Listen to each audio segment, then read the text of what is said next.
The first Unitarian Universalist principle, the inherent worth and dignity of every person, has always appealed to me. But because I grew up UU, my understanding started shallow. I think if you asked me what it meant in 6th grade, I would have said, don't hate people because everyone matters. That's a good start. But as I grew up and also became more aware of UU-rooted activism, I realized that the first principle gets harder than just not being prejudiced or even affirming the worth of people who have done me mundane wrongs.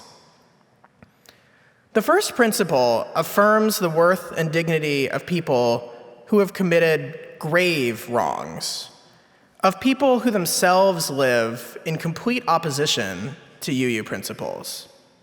Everyone. It does not preclude us from demanding accountability or setting boundaries, but it does ask us to remember that murderers and racists are in fact people who deserve empathy and rights.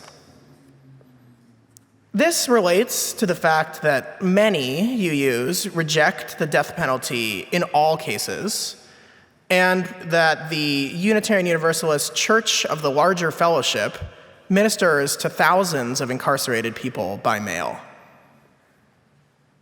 Internalizing this harder version of the first principle was a challenge for me.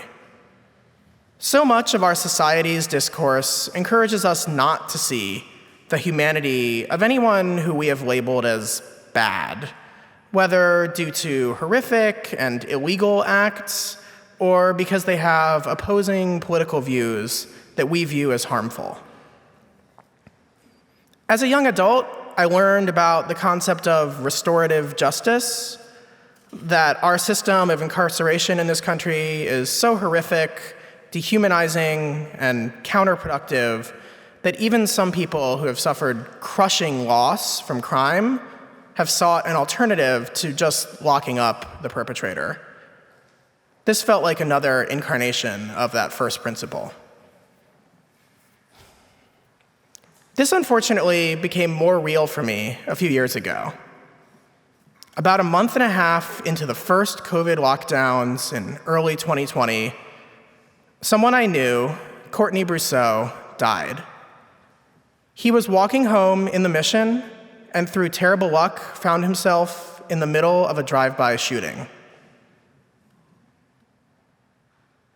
This really impacted me, especially because everything was already so dark and hard back in May 2020.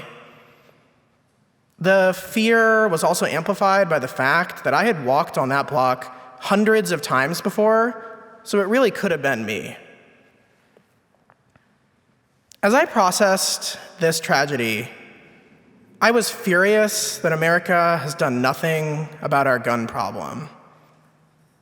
I struggled to make sense of the irony that someone I met through public transit activism was shot from a car. But years grappling with the abstract ideas of the first principle and criminal justice reform prepared me not to get sucked into feelings of anger and vengeance towards the perpetrators. Instead, I found myself reflecting on how lucky I am not to even be able to imagine the life that leads one to gang violence. While I knew that my friends could only be bystanders, the perpetrators and their loved ones have likely been targets of similar shootings. I don't want Courtney's killers locked up. I just want them to find their way to a life where they don't have to hurt people to get by. I'm definitely not perfect at accessing this empathy and grace.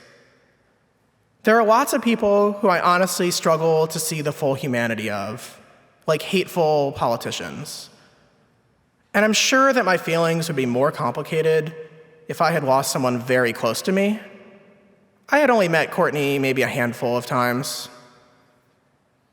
But while it still makes me sad to think about Courtney, I do think that not harboring hate or a desire for revenge has helped me to move on and, for the most part, forget about the loss.